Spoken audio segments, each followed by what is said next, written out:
Naghahanda na po kami sa mga gagamitin namin para sa aktibidad ngayong araw sa pagbibigay ng B-complex vitamins at castration sa male piglets at ito ang episode natin ngayon. Magandang araw po sa lahat ng mga manonood. Welcome po muli sa aming munting backyard para sa isa na namang makabuluhan na talakayan. Nais ko munang magpasalamat sa lahat ng mga taga-subaybay sa aking channel sa walang sawang suporta. Daghang salamat at mabuhay po kayo. At kung bago ka pa lang sa aking channel ay huwag lang pong kalimutan na mag-like and subscribe. Maraming salamat po. Nag-umpisa na po kaming magbigay ng 1 ml na B-complex vitamins at inuna na muna ang mga babaeng biik at susunod na rin po ang castration ng mga male piglets, 10 days old na po ang mga alaga. Mahalaga ang pagbibigay ng B-complex dahil tinuturuan na natin silang kumain upang makakuha sila ng dagdag sustansya, nakakatulong ang naturang vitamina para madaling ma-digest ang pagkain at may essential vitamins and minerals na makakatulong din sa kanilang development. Habang lumalaki kasi sila ay hindi na sapat ang nakukuhang nutrients mula sa gatas, kailangan na nila ng mga added nutrients na mula sa feeds para tuloy-tuloy ang paglaki. Ang castration naman ay ginagawa sa mga male piglets upang walang masamang amoy sa karne sa mga pang-market na baboy. Maliban na lang kung gagawing barako o palahi ang baboy.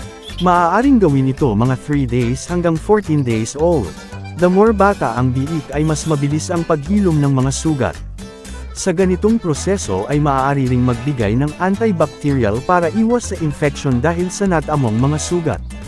Sa case namin ay di na namin binibigyan dahil mabilis lang naman sila makarecover, basta malinis lang ang lahat ng mga gamit, kulungan at lagyan ng iodine o anumang wound spray. Pasintabi lang sa mga maseselan, fast forward po tayo at hindi ko nakuhanan ng lahat para di natatagal ang aking video.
Ibabahagi ko lang kung ano ang gamit namin para sa sugat.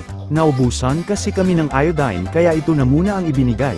Gamit po namin ito sa mga alagang pusa. Pero iodine din naman.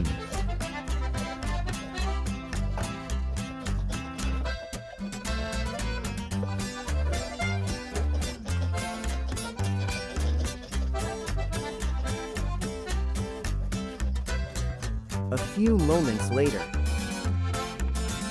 Natapos na po ang aktibidad namin ngayong araw. Medyo na-stress ang mga alaga at makaka-recover lang kaagad sila at hayaan na muna naming makapagpahinga. Ang inyong natunghayan ay base lamang po sa aming pamamaraan at experiences bilang backyard raiser. Maaaring hindi angkop ang aming pamamaraan sa ibang mga nag-aalaga.